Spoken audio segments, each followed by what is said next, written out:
Okay, now we're back that I've mixed this for 5 minutes. Now, choosing molds.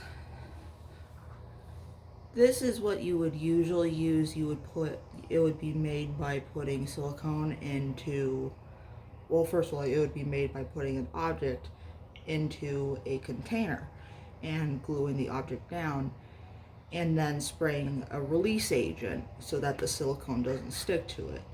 Then you would pour a 2-part silicone mix into that container, wait for it to harden, and then release it from the container, release the object from the container, leaving this gap here. This gap for this specific one is a crystal mold. Now, we're not going to use that. This is also a crystal mold. We're not going to use that. This is a skull mold. We're not going to use that. We're not going to use that. Or this, or even this one. We are going to use coaster molds because those are going to be the easiest to see how we add additives. And in terms of adding additives, normally you would mix it directly into the cup. Now, the problem is I seem to have run out of cups and have not restocked for this season because I was doing this last season. And I totally forgot. Also, the silicone cup I had that you could reuse is out of commission. So what I'm going to do this time is I'm going to pour equal amounts of the completely mixed silicone mixture in each of these molds. And let me check for 1 second if this is in shot. Yes, it is. Thank God. I did not mess that up. So it looks like that's equal parts. And I have lots of resin left over because I didn't bother checking. But that's okay because I have other molds I need to fill out. And that allows for room to do this.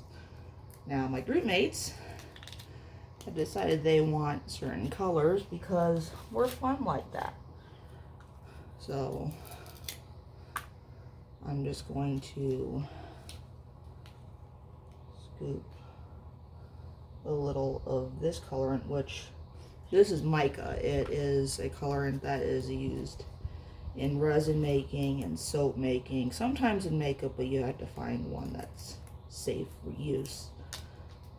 There's other types of colorants such as alcohol, ink, and other ones I'm not quite familiar with, so I'm not going to go into that because I don't want to go over my area of expertise. I stick with what I know, and I know about this much of the process. So for this part of the process, we are going to mix these 3 sets of blues, and they're very muted, but that's okay because we will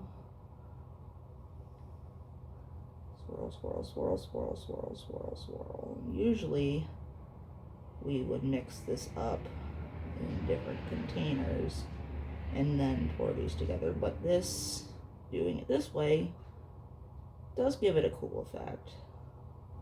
So that is completely optimal. The way the art piece was done for our artist, though, was a little bit different because the resin she used was not epoxy. It was a different type of resin that actually becomes opaque when it hardens, so it would naturally have that white color that is shown. With epoxy resin, epoxy resin, it is usually clear. There are some that are not, and are sort of cloudy, not opaque, just sort of cloudy, and that's why they're better for colorants. And for the resin she uses, you could also add colorants, but it would still be extremely opaque, and it's not optimal for adding additives in. But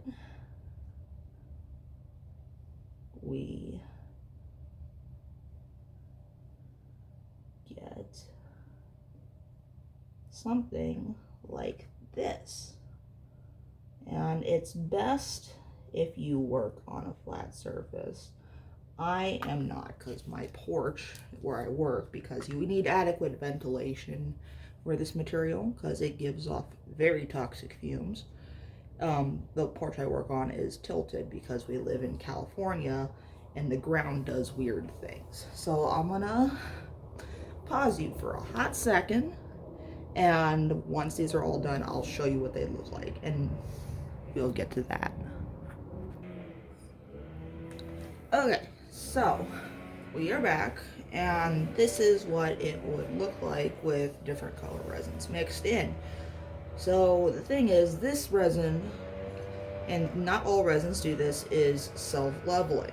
So self-leveling means that instead of staying in one spot, it evens out over the entire expanse of the mold. Also, it doesn't seem to be a problem with this set, but a lot of the time, resin will, in the mixing process, create a lot of bubbles. And the problem with that is not only does it not look good,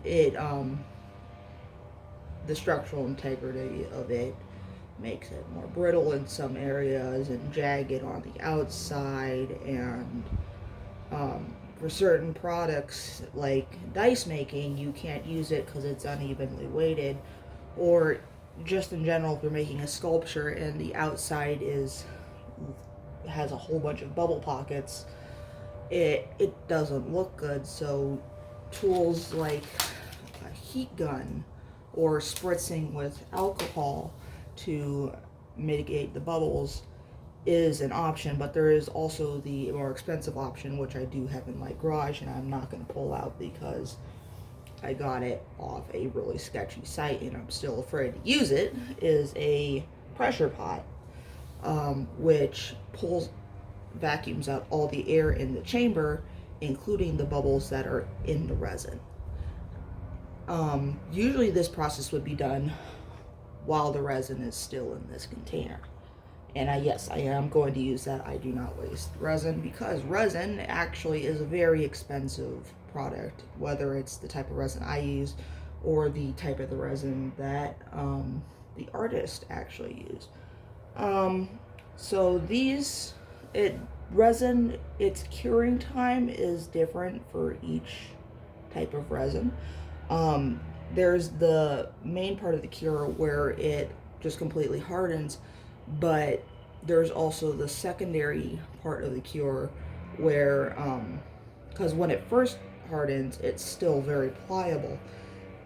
With the second part of the harden, which means it takes more time, it completely solidifies into the correct shape, meaning it is not as bendable. That does not mean that it cannot bend under certain conditions, like when it gets too hot and it warms the resin up, because it is a type of plastic that is susceptible to heat, which is a problem.